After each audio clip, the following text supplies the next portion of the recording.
পাকিস্তানের ঘনিষ্ঠ বন্ধু বলে পরিচিত চীনের প্রেসিডেন্ট শি জিনপিং এর সঙ্গে মুখোমুখি বৈঠক করলেন বাংলাদেশের প্রধানমন্ত্রী তারেক রহমান। আর সেই বৈঠক ঘিরেই নতুন করে শুরু হয়েছে কূটনৈতিক আলোচনা। তাহলে কি দক্ষিণ এশিয়ার ভূ রাজনীতিতে নতুন সমীকরণ তৈরি হচ্ছে? বাংলাদেশ চীন সম্পর্কের এই নতুন অধ্যায় কি ভারতের কৌশলগত হিসাব নিকাশে চাপ বাড়াবে, নাকি এটি শুধুই ঢাকার অর্থনৈতিক এবং উন্নয়ন সহযোগিতা আরও শক্তিশালী করার একটা প্রচেষ্টা?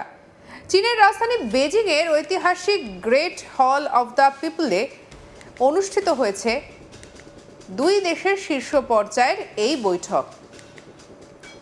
বিশ্লেষকদের একাংশের মতে সফরের সবথেকে গুরুত্বপূর্ণ অংশ ছিল এই বৈঠক, কারণ এখানে উঠে এসেছে কৌশলগত সহযোগিতা, বাণিজ্য, বিনিয়োগ, কর্মসংস্থান, অবকাঠামোগত উন্নয়ন, তিস্তা প্রকল্প, নদীর ব্যবস্থাপনা থেকে শুরু করে প্রতিরক্ষা সহযোগিতার মতো গুরুত্বপূর্ণ বিষয়। বাংলাদেশের প্রধানমন্ত্রীর কার্যালয়ের মুখপাত্র মেহেদী আমিন আগেই জানিয়েছেন, জাতীয় স্বার্থ সংশ্লিষ্ট বিভিন্ন বিষয় শি জিনপিং এর সামনে তুলে ধরবেন প্রধানমন্ত্রী তারেক রহমান। লক্ষ্য বাংলাদেশ এবং চীনের সম্পর্ককে আরও গভীরে, আরও বহুমাত্রিক পর্যায়ে নিয়ে যাওয়া। শুধু উন্নয়ন নয়, আলোচনায় এসেছে প্রতিরক্ষা সহযোগিতাও। বাংলাদেশ চীনের তৈরি 24টি J-10CE মাল্টি রোল যুদ্ধবিমান কেনার পরিকল্পনা এগিয়ে নেওয়ার সিদ্ধান্ত নিয়েছে। J-10CE হল অত্যাধুনিক J-10C যুদ্ধবিমানের রপ্তানি সংস্করণ, যা উচ্চগতির আকাশযুদ্ধ এবং দূরপাল্লার বিয়ন্ড ভিজুয়াল রেঞ্জ বা BVR সক্ষমতার জন্য পরিচিত। এই বিমান সংগ্রহের পরিকল্পনা বাস্তবায়িত হলে পাকিস্তানের পর বাংলাদেশ হবে দ্বিতীয় বিদেশি দেশ যারা এই মডেলের যুদ্ধ বিমান পরিচালনা করবে।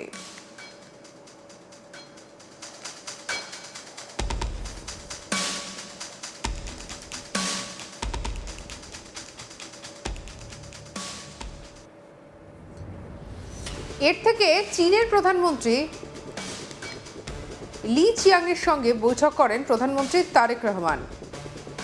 বৈঠক শেষে দুই দেশের মধ্যে 13টি সমঝোতা স্মারক এবং মৌ স্বাক্ষরিত হয়েছে।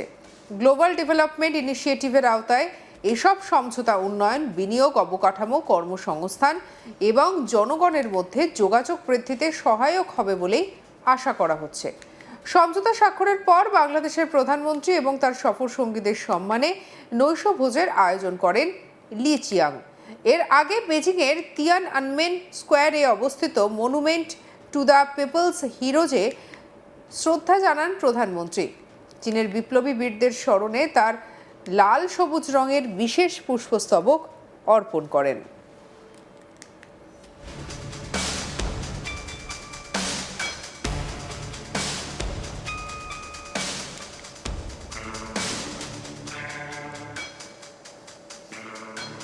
এটি প্রধানমন্ত্রী হওয়ার পর তারেক রহমানের প্রথম সরকারি বিদেশি সফর। মালয়েশিয়া সফরের পর চীন ছিল তার দ্বিতীয় গন্তব্য। ঢাকা ফেরার মধ্যে দিয়ে শেষ হচ্ছে তার প্রথম বিদেশ সফর। বৈঠকের পর চীনের বিদেশ মন্ত্রণালয়ের মুখপাত্র মাও নিং বলেন, বাংলাদেশ চীন সম্পর্ককে সবসময় অত্যন্ত গুরুত্ব দেয় বেজিং।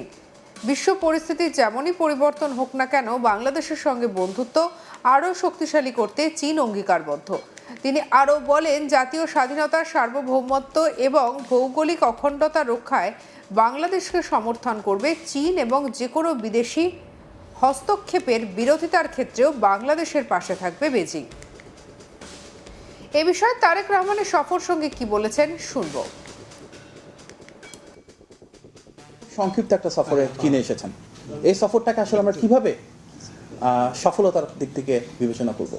আমরা মনে করি এই ঐতিহাসিক রাষ্ট্রীয় সফরের মাধ্যমে একটা দীর্ঘমেয়াদী কৌশলগত অংশীদারিত্বের সম্পর্ক তৈরি হয়েছে, যার ভিত্তি আমাদের দ্বিপাক্ষিক সম্পর্কের উপর বহুপাক্ষিক আলাপ আলোচনা এবং বিষয়কে আমরা কভার করেছি।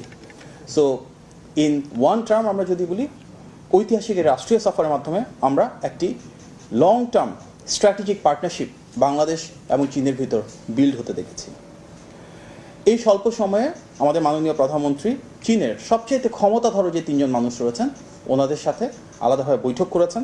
President Xi Jinping, premier Li Qiang যিনি আমাদের দেশের প্রধানমন্ত্রীর মতন, chairman of the Standing Committee of the National People's Congress Zhao Leji, যিনি আমাদের দেশের স্পিকারের সমকক্ষ। তো চীনের মাননীয় প্রিমিয়ার, মহামান্য রাষ্ট্রপতি এবং মাননীয় স্পিকারের সাথে এই আলাপ আলোচনায় ওনাদের কিন্তু একটা বেশ হাই লেভেল ডেলিগেশন ছিল। এই মিটিংগুলোতে বিভিন্ন সময় উপস্থিত ছিলেন state councillor and secretary general of the state council চীনের, minister of foreign affairs, chairman of national development and reform commission, minister of commerce, minister of finance, people's bank of চায়নার governor, China international development corporation agency chairman, foreign অ্যাফেয়ার্সের vice minister, deputy foreign minister, national development এবং reform কমিশনের vice chairman, NPC foreign affairs committee chairman, NPC standing committee secretary general, NPC constitution and law committee chairperson, NPC education science culture and public health কমিটির vice chairperson, NPC standing কমিটির secretary general, প্রেসিডেন্টের অফিসের director, প্রেসিডেন্টের অফিসের secretary এবং বাংলাদেশে চীনের নিযুক্ত অ্যাম্বাসেডর। অত্যন্ত হাই লেভেলের ডেলিগেশনে বাংলাদেশ এবং চীনের দ্বিপাক্ষিক সম্পর্কের অত্যন্ত গুরুত্বপূর্ণ সব বিষয় নিয়ে সবিস্তরে আলাপ আলোচনা করা হয়েছে, যেখানে নির্ধারিত হয়েছে যে এই ঐতিহাসিক সম্পর্কের মূল ভিত্তি হবে মিউচুয়াল ট্রাস্ট, রেসপেক্ট, কোঅপারেশন এবং অবশ্যই দুই দেশের নিজস্ব স্বার্থ সংশ্লিষ্ট বিষয়াদি।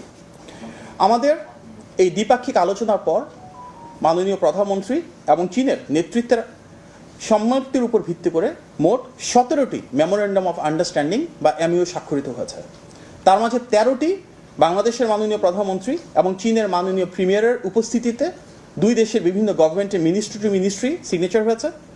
3টি হয়েছে বাংলাদেশের বিডার সাথে, এখানকার বিভিন্ন স্টেক হোল্ডারদের সাথে, এবং একটা হয়েছে political party to political party, অর্থাৎ বিএনপি বাংলাদেশের বর্তমানে যে রাষ্ট্র পরিচালনার দায়িত্বে রয়েছে এবং চীনের ক্ষমতাধর যে রাজনৈতিক দল রয়েছে চাইনিজ কমিউনিস্ট পার্টির সাথে।